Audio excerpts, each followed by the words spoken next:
రామ చక్కని సీతకి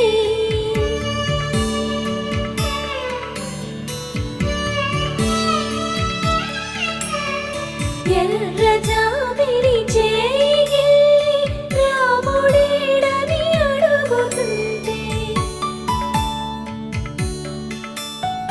చూడలేదని పెదవి చెప్పే చెప్పలేమని కనులు చెప్పే నల్ల పూసైన